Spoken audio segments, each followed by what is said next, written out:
So we have a question here from Colleen from Birmingham. Birmingham. What's the favourite song you have made? What's the favourite song I've made? What's your most favourite song you've ever made? It's hard to always pick those. I think we write so many songs. We always feel if we pick one, the rest are going to get mad at us. So I think probably when we write something so personal, like If You Could See Me Now, it becomes a part of your life really, and that's like a life song. Whereas something like A Good Old Days, as a band, it's a bit mindless and we just get to get out there and rock out. So I think probably for a live reason, Good Old Days. Yeah. Kayla from New Jersey. What do you miss most about being home when you're on tour, and what do you miss most about touring when you're at home? We miss tea, yeah, like tea, like you wouldn't believe. Yeah. But it's really hard to get a decent cup of tea. It's true. You can get alcohol anywhere, absolutely anywhere, That's but a decent cup of tea now is hard to come by. And then I guess when we're home, what we miss about touring would be touring. Yeah. You know, getting to do what we need to do. You know, play music. There's a big word, play. You know, we love to do that. Next one. Let's see.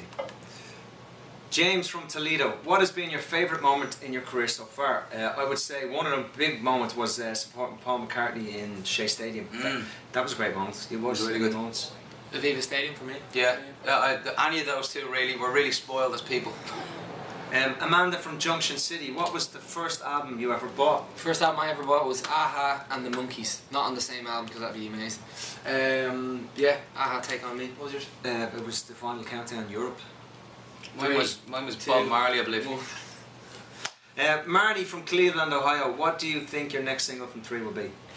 The next single after Hall of Fame, we put this out to loads of people around the world, and it came back unanimously. 6 Degrees of Separation. Sounds like the main front runner right now.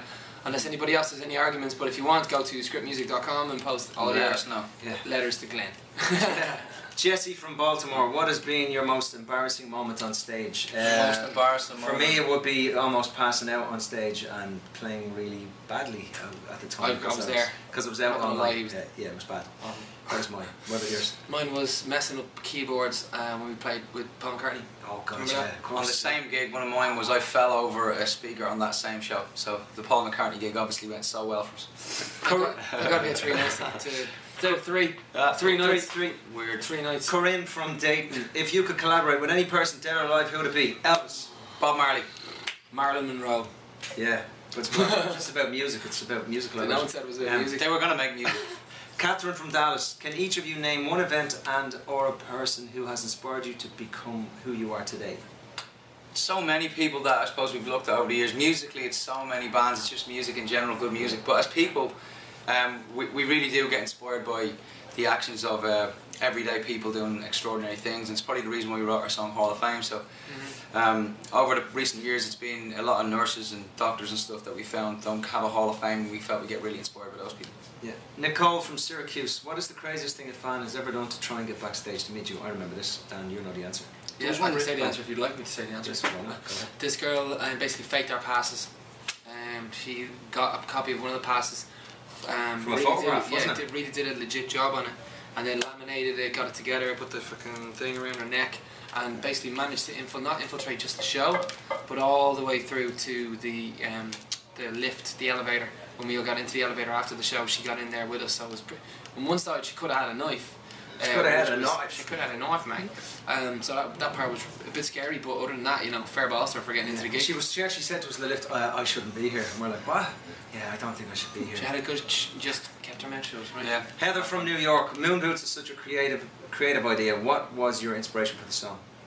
The inspiration for the song was basically just some guy just actually getting fucked out of his head, really, you know. Can I say that? No? Okay. The inspiration for Moon Boots was basically some guy getting out of his mallet. You know, he's kind of can't face life anymore, so he just, you know, goes on the drink, starts going down this wrong path, and basically saying he's got his moon boots on. He's a man on a mission.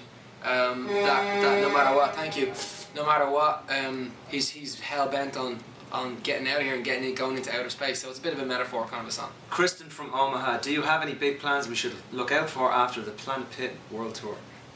The Planet Pit World Tour. What's that? What is that?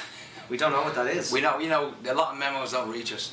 We're not sure what that is. But our plan is to just tour the world. That's all we're doing right now. We're literally running everywhere. I think these are just someone else's questions. Macy from Medford, what is the most rock star thing you have ever done? I suppose it would have been. Not sure we can tell you some of those things. I'm not afraid to admit. No, I don't admit that. Can we Jumping plead out the of fifth on that one? Jumping out of a balcony into That was one of my birthdays. I was in Spain and I jumped off the balcony into the swimming pool, thinking this is something you should do to celebrate your birthday. from the second floor. Yeah, It was literally second floor. It was only like, and it was a 3-foot pool. Second step. yeah, Big splash. It was like from there to there, but it was rock and roll. Carol from Brazil, which line from your songs do you think would be a great tattoo? We've seen loads of them. I've seen, good. Together We Cry is gorgeous with the rose. Actually, just Together We Cry and a rose right in the middle. That was gorgeous. Danny, I love Becky from St. Louis. Danny, I love your Irish accent. Does singing without it come naturally, or did that take some practice? No, not at all. I guess I just kind of grew up copying all my heroes, and they kind of singers just tend to have this kind of Universal non-regional, accent. yes, like Star Wars of languages. You know what I'm saying? Just non-regional kind of place. So no, it wasn't hard at all. Michelle from Phoenix, what are your favourite things to do while on tour in other cities, countries? Meet the locals, take insights, shop or eat at speciality places? All of those things. Honestly, that's literally what we do. We like to go down and meet everybody. It's great if you're going to play a show that night as well, to be in the city, get to know some people, and then you tend to get some funny stories and stuff to repeat on stage. Eat food, meet people, eat people. Eat people, meet food. Eat people, yeah. Katie people. Eat people. We eat poo. Eat poo. We eat purple. We go to a country and eat poo. Katie from Tulsa, if you had to choose a different career, what would it be and why? I would be a gynecologist. Yeah, me too. For obvious reasons. An ecologist is a suit. You'd be a guy. Just a guy in a college. But in our job, we get to do a little bit of that sometimes. Let me see. Amal from Birmingham, if your life was a song, what would that title be? It would be The Impossible Dream. We've already Is there a song called The Greatest in the Earth? Yeah, the greatest. It's called No Words. The journey to the centre of the earth. The greatest person who ever walks. How many? Alice from Dublin. How are you, Alice? Alice. How many tattoos Alice. do each of you have? Me, I got 2. We've got 2. 1, 2, 3, 4. 4 tattoos. John from Philadelphia, do you have any crazy stories from working with specific artists that you can share? Not really, because they would kick our... Yeah, we don't kick our artists. Other than, every time we do hang out with artists, we have an awful lot of fun. Tiny Tempa is a great example. Maybe you should ask him. Yeah. He knows us. Susie from Bluefield, what is the coolest thing you own or your most prized possession? Most prized possession... I think everybody's laptops is pretty... Yeah, pretty the little mobile rig that I have that I can load up samples. I've got this sample hard drive, it's 4 terabyte, and it's like a cavity block, and I'm really proud of it. And that, I know it sounds crazy, but I've got like everything in there that I need to make crazy sounds and all. It's pretty cool. We presses play and it goes... Excuse me. It makes a sneeze sound. Yeah, sneeze sounds on. So this is Alexa from Tuscan. Where do you see yourself in 10 years? Possibly in India, away from all of you guys, in a Buddhist monastery. Bald head. I'll have hair that time. He'll have no hair that time. Yeah, I think so. And I'll be shaving it all off, and I'll be just irrecognisable. All my tattoos will be lasered off, and You'll be a bald monk, I'll be living off the farm, man. That's what I'll be. It's a possibility. Sammy from Chattanooga, choo choo. That's Paddy Me Boy. That song is Paddy Me Boy. Is that the Chattanooga? What is your favourite part of the recording process? Not the Chattanooga. Choo choo. The favourite part of the recording process, I suppose, is knowing when you've got a really good song and you're actually just laying it down, because often you write a song first and then you don't want to spend too much time spending all your budget recording it.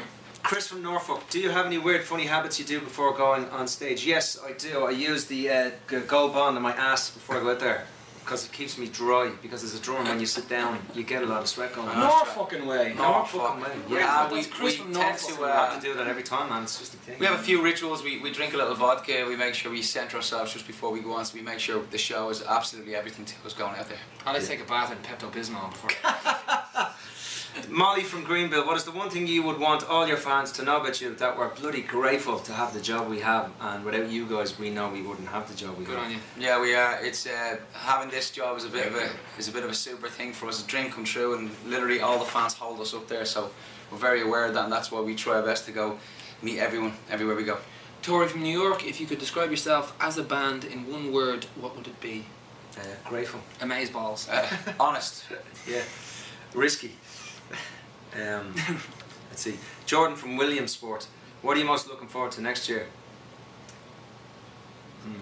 Tour, arena tour of year? Ireland and England. Yeah, the arena tour is going Can't to wait be to do amazing. that tour again. That was And amazing. plus we take it to Australia and South Africa and places like that this time, so that's going to be brilliant. Nicole from Lubbock, what or who do you think has kept the three of you so grounded and humble? I think the three of us have. each other. I think the fact that we spend, I love you guys, and the fact we spend so much time together, and that we've started this out together, and that we're friends before this began. I think you know, that's really it. We can just see each other in each other, so we know when we're getting a bit above ourselves, and we just pull each other back down again. It's really weird. Yeah. See each other in each See other. each other in each other. I've never seen them inside each other at all. Although I've no evidence that it doesn't happen behind closed doors. Eric from Albany, how does being a famous artist affect your family's life? It's distance. That's the biggest effect it has on our families, that we're never around, and I think they would like to have us around sometimes, but unfortunately when we are around they want to kick us back out on the road. You miss things, it's birthdays and stuff. It's like Mark said, it's the travelling is tough. That's the toughest part of it all. Emma from Chico, if your life was a song, what would the title be? The Impossible. We just had that. Did we? Okay, moving swiftly along. Deborah from Lowestoft, if you were stranded on a desert island, what 3 things would you have with you?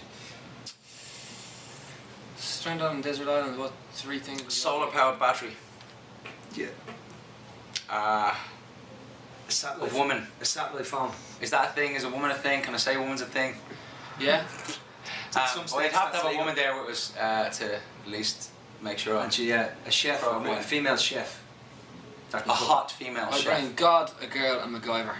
Yeah, McCartney, he'd be the man, wouldn't he? He'd have you out at the end of the day. Man. And God couldn't do, MacGyver could. And that's fairness, MacGyver's better looking. He'd be banging the mop we just brought. Yeah, See you later. Yeah. Thanks, guys. Thanks for checking us out on Saturday Online. We hope to see you guys soon. Say it again. Say it at the start there again. Let's do this professionally. Thanks for checking us out on Saturday Online, and hopefully we get to see you guys soon out on the road at one of our shows or when we're in a cafe buying tea.